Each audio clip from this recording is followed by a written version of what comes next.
आज जो जीत का मंत्र दिया है, ग्वालियर चंबल अंचल सत्ता की चाबी भी कहा जाता है, यहाँ से मध्य प्रदेश की राजनीति भी तय होती है, कितना महत्वपूर्ण बैठक? निश्चित ही इस अंचल ने इस देश को बहुत अच्छे देशभक्त दिए हैं, चाहे हम अटल जी की बात करें, चाहे हम राजमाता साहब की बात करें, और चाहे हम आज के जो नेता हैं, चाहे हम नरेंद्र सिंह जी की बात करें, चाहे हम सिंधिया जी की बात करें, ऐसे अनेकों अनेक नेता इस अंचल ने भारतीय जनता पार्टी को दिए हैं जो देश के लिए समर्पित भाव से काम करते रहे हैं।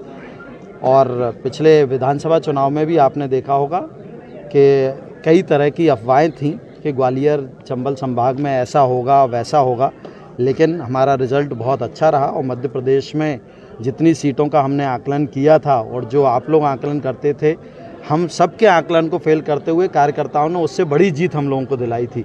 और अभी भी निश्चित ही हम 29 की 29 सीटें जीतेंगे, ये तो पक्का है।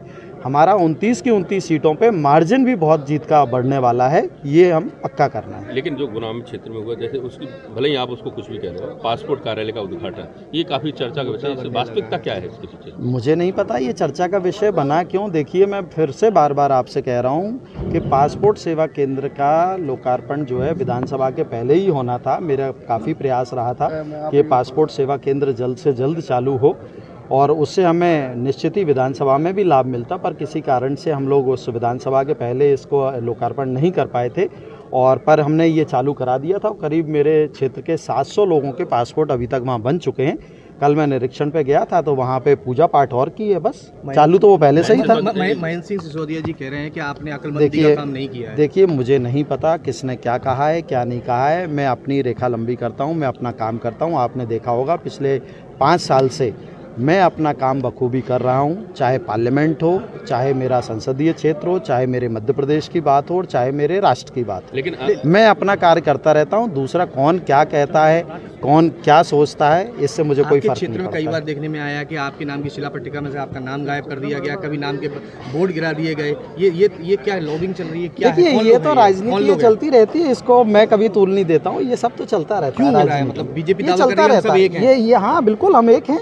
अच्छा, फिर ये लोग कौन है? कौन? हम सब एक हैं। अच्छा, तो यादव ये बताइए, आप चुनाव के लिए भारतीय जनता पार्टी में हमारी इतनी बड़ी जीत हुई क्यों हुई? हम सब एक थे, तो हम विधानसभा में 150 पार गए। और आज भी मैं कह रहा हूँ हम सब एक हैं, तो हम 29 की 29 सीटें मध्य प्रदेश में जीतने वाले हैं। मैं पूरी तरह से आश्वस्त हूँ, जिस तरह से मैं विधानसभा के पहले आश्वस्त था। और आप लोगों के सभी आप मित्रों ने पूछा था, तब भी मैंने यही कहा था कि हम 150 पार जाने वाले हैं। इसी ग्वालियर में यहीं बैठक हुई थी, तब मैंने कहा था हम 150 पार जाने वाले हैं, और वो हुआ। मेरे लोकसभा के चुनाव के पहले भी अगर आप में से कोई शुक्रिया आया होगा तो तब भी लोगों ने पूछा था, तो मैंने कहा था हम कम से कम 1 लाख से ऊपर जीतने वाले हैं।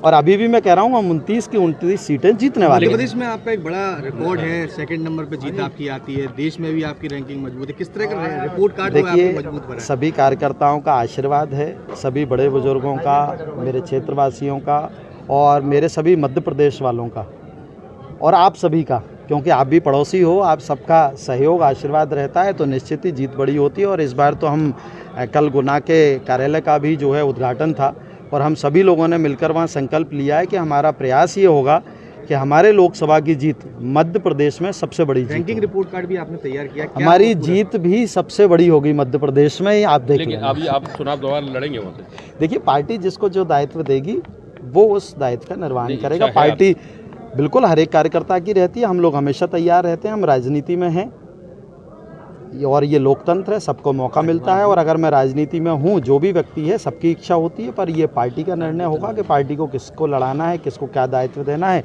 पार्टी वो दायित्व देगी और हम उस दायित्व का निर्वहन करेंगे। लेकिन ऐसा भी चर्चा है कि अगर पार्टी दायित्व नहीं देती है तो फिर दायित्व लेंगे आप? अगर ऐसा दायित्व है तो क्या कांग्रेस से दायित्व ले? देखिए, मैं प्रदेश प्रवक्ता भी हूँ, आप लोग अपने शब्द मेरे मुंह में मत डालिए।